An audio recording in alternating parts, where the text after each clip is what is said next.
अरे भैया, संभाल दिया योगी आदित्यनाथ ने। मोदी का जादू खत्म हो चुका है।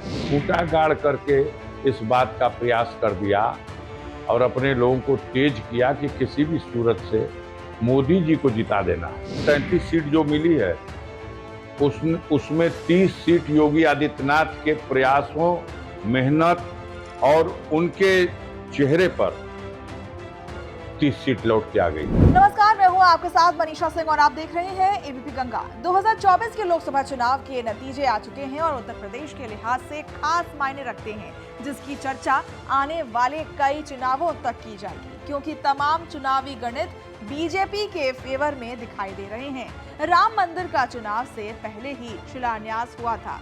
यूपी में डबल इंजन की सरकार है और बावजूद इसके सपा ने अकेले 37 सीटों पर साइकिल दौड़ा दी और बीजेपी महज 33 सीटों पर सिमट गई। अब जबकि सियासी गलियारों में चुनावी नतीजों पर मंथन का दौर जारी है, गाजीपुर में सपा की जीत का परचम लहराने वाले अफजाल अंसारी चुनावी नतीजों को लेकर कुछ अलग ही दलील दे रहे हैं।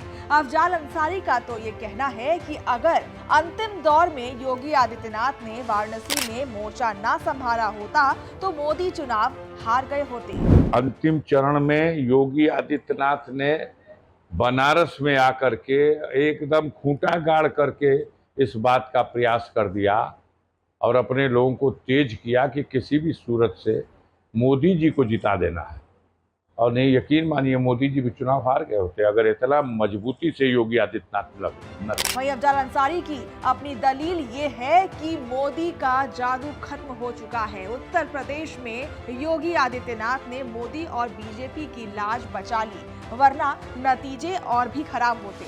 बीजेपी को जो 33 सीटें मिली हैं, उनमें 30 सीट अकेले योगी के बूते मिली है। बगल में चंदौली नहीं बचा, गाजीपुर नहीं बचा, मछली शहर नहीं बचा, 3 तरफ से बनारस घिरा हुआ है, तीनों सीट हार गए।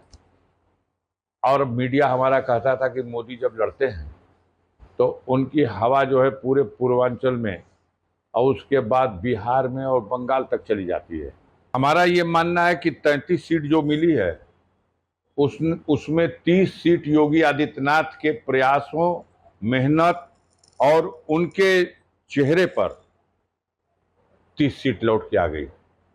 3 सीट होगी जो भारतीय जनता पार्टी, उनका समीकरण या मोदी जी के चेहरे पे आई होगी। दरअसल इस बार बीजेपी अगर अपनी दम पर सरकार बनाने में कामयाब नहीं हुई है तो उसके पीछे उत्तर प्रदेश बहुत बड़ा कारण रहा है, क्योंकि बीजेपी की उम्मीदें विपरीत यहाँ इतनी कम सीटें मिली हैं कि नतीजों के बाद से ही बीजेपी खेमे में यूपी को लेकर मंथन जारी है। 80 सीटों वाले सूबे में बीजेपी को महज 33 सीटें मिली हैं। सहयोगी आरएलडी को 2 सीटें और अपना दल एस के खाते में 1 सीट। इस लिहाज से यूपी में एनडीए को 36 सीटें मिली हैं, जबकि सपा को 37, उसकी सहयोगी कांग्रेस को 6 और चंद्रशेखर की आजाद समाज पार्टी को 1 सीट पर जीत मिली है।